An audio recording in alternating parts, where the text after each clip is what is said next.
And welcome everyone here today. My name's Moira. I'm from Stop CSG Sydney, and with Paul, and that's the Riff Raff Radical Marching Band up the back there. We'll be entertaining you later on. And Paul is the other MC for today, and we're going to guide you on a bit of a journey down to the drill site in St Peters later on. But just to tell you a bit about our group, we formed, I think, in November last year when a bunch of residents found out there was planned to drill for coal seam gas in St Peters, just a stone's throw away from Sydney Park. We're seriously concerned about the impacts of this industry, not just here in St Peters, but more broadly across New South Wales, particularly on precious water and our health. There's plenty of ways for you guys to get involved today, and we'll talk about that throughout the day. We've got some shirts down here. They're only $10. Come and grab them. Come and grab your no gas triangles as well. And I guess you might have seen us at our stalls, letterboxing. We've had a few Gasland screenings, raising awareness about this issue. So it is so great that so many of you come out today. But to start us off, I'm going to introduce the Marrickville Mayor, Fiona Byrne, to do acknowledgement to country and to have a few words. Firstly, I want to acknowledge that we are meeting today on the land of the Gadigal people of the Eora Nation, and I pay my respects to elders both past and present. This was, is and always will be Aboriginal land. I have seen so many people here today from so many different parts of New South Wales, and I think the key part of this here today is that raising of our voices and making sure that we get heard. Because the residents here in St Peters, the residents of the Inner West, are rightly angry and frustrated by the fact that we were not consulted. There was no community consultation. The council was not consulted, neither Marrickville Council or the City of Sydney. The site is on the border of both of those councils. We were not consulted and not even notified when the approval of the licence was given. And so the local residents here are absolutely right to be angry and frustrated about the process that has happened around this particular licence. But it's actually the local community, the great resident action group here, who have created community consultation. They're the ones that have held the public meetings and had Dart Energy come to those meetings. The company itself has not actually been proactive in any way in talking to this community about this issue. And we have had some small wins. You keep the message consistent. We keep telling them that we do not want coal seam gas mining here. And slowly but surely, right across Australia, the government, state governments and federal governments are starting to listen. The fact that the Queensland government has banned coal seam gas mining within 2 kilometres of residential areas shows that they are starting to acknowledge the impacts of this industry. But particularly for us here, if they can do a ban within 2 kilometres of a site with residential area, then how much more important it is that we actually have this licence revoked here in St Peters, where there are literally residences across the road from the site. There are parks across the road from the site.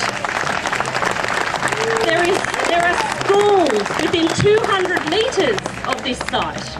Well, we have schools within 200 metres of the site, and yet the Queensland government has managed to recognise 2 kilometres at a minimum is what is needed as a buffer zone. Then we need this licence revoked by the state government.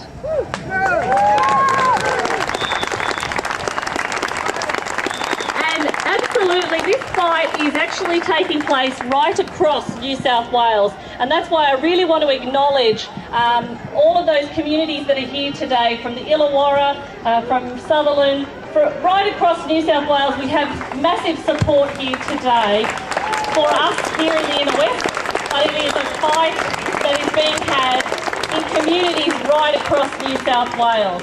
And we do have strength in our numbers. We have strength in our numbers, and if each community gets together and supports each other, we can get them to move away from this polluting and toxic industry.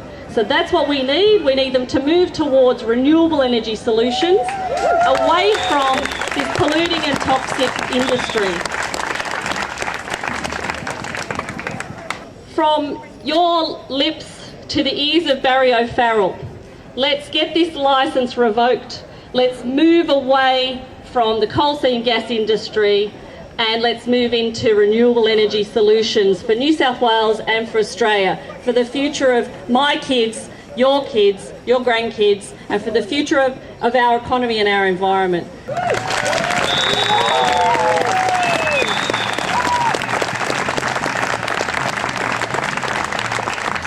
Thanks very much, Fiona. Well, you've all seen the glossy advertisements, probably in the last week, that the coal seam gas mining industry has put on television, in the newspapers, online, on radio. They say, we want coal seam gas. Well, do we want coal seam gas? No. Did they ask St Peters? No. Did they ask the Inner West? No. Did they ask Sydney? No. Did they ask Australia? No. So they must have found about the 7 people across Australia who actually want coal seam gas mining. Are we willing to risk our water? No. Are we willing to risk our health and the health of our children and the future? No. Are we willing to risk our community? No. All right, we're going to be taking, as I said, just to give you a bit of an outline of what we're doing today, taking our anger, our opposition, the fact that we're the majority, to the streets of Newtown and down to St Peters. It's not every day you get to march down King Street, so we should take advantage of it. I think we'll get a lot of support. Let's see if we can double in size as we go down King Street. Every second shop has the no gas triangles in it, so that's fantastic. Here, of course, it is not just a battle. There is no one here saying, we just don't want it in St Peters. We're saying if it is rotten to have it in St Peters, it is rotten to have it anywhere in Sydney, and that Dart Energy has a licence for the entire Sydney Basin. But it is rotten to have it also in regional areas, and one area that is under fire is the Illawarra, but they have fought back. They are fighting back strongly. They've had human signs on the beach saying stop coal seam gas. Please welcome from Stop Coal Seam Gas Illawarra, Jess Moore. Seems to me there's probably 3 things essential for human life. That's water, that's food, and that's air. And this industry risks all of those things. It's completely insane that an industry which puts such an enormous threat on our water has had the red carpet rolled out for us. So when I say water, I mean the water, the contaminated water that comes out of the coal seam, that water that is so high in salt it's saltier than seawater, that water that can contain toxic and radioactive compounds and heavy metals that is a massive threat to our futures. I mean the water, the fresh water that they directly contaminate when they frack. That's 13.5 million litres of fresh water used per frack, per well, and each well can be fracked 4 to 5 times to get the gas out that they want. That's also the damage to the aquifers, the damage that the industry says will inevitably happen in a country where we are so dependent on groundwater, a country that regularly goes into drought. At the same time, we know that this leaks. So unlike conventional gas, where you get about 98% recovery, with this industry, you get about 65%. That means you're talking about 35% of that methane leaking out into the air. That's wellheads, processing plants, pipelines leaking. That's methane coming up in bubbles in the water when we can light our water on fire. And that's the methane that after they take the water out of the coal seam can just escape, can just travel through cracks in the earth up to the surface and leak out into the air. That's a huge explosion risk, that's a huge fire risk, and that's a massive problem in terms of climate change. What most people in New South Wales aren't talking about at the moment is what a huge above ground industry this is.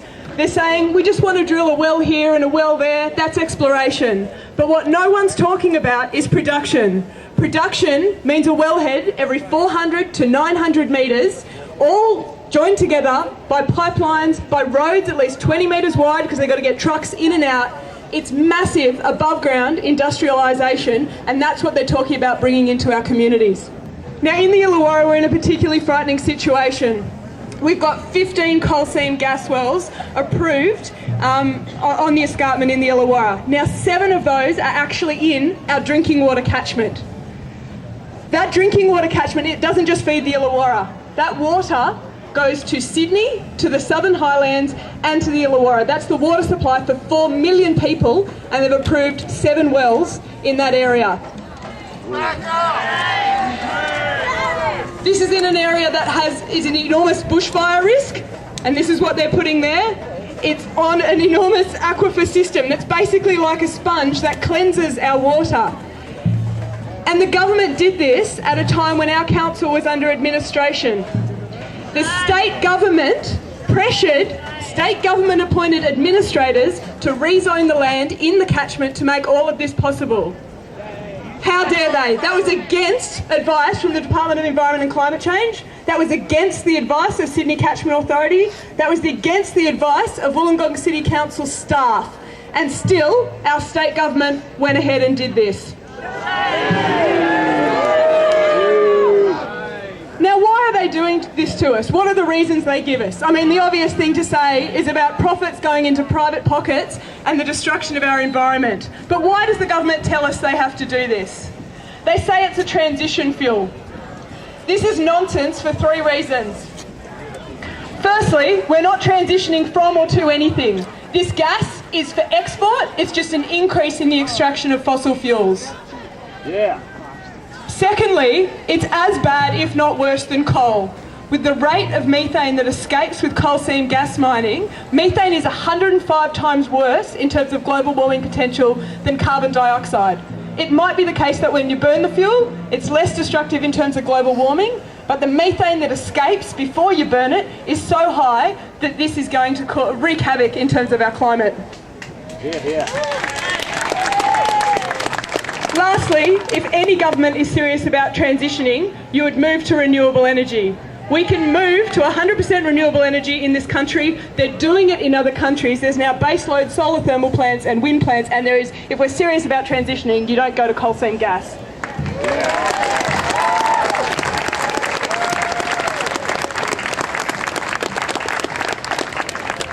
They tell us it's necessary in terms of the economy.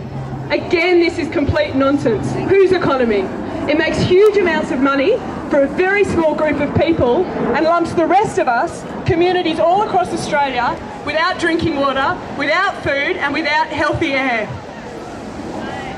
Lastly, they tell us they can't stop. They can't stop what's been done because they're going to have to pay compensation. Well, that compensation is only going to get higher and higher and higher. Stop it now. Fine, reimburse companies for money that they've spent if you have to, but don't you dare let this industry continue because the compensation now is much, much lower than it will be at a later date, much, much lower than when they find gas and say we have the right to produce. We need to do this right now.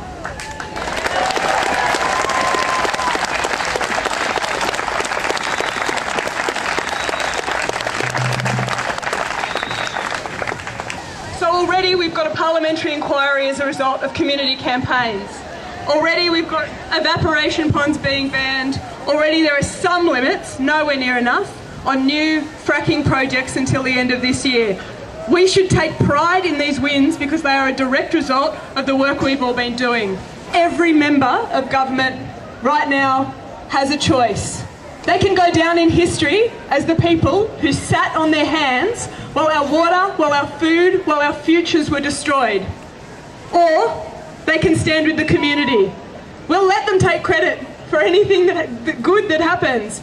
But at the end of the day, we know that it's communities standing together that will stop this. And what the government has done, whether it meant to or not, when it rolled out the red carpet to this industry, is it makes us realise that we are more powerful than any mining company and we are more powerful than this government.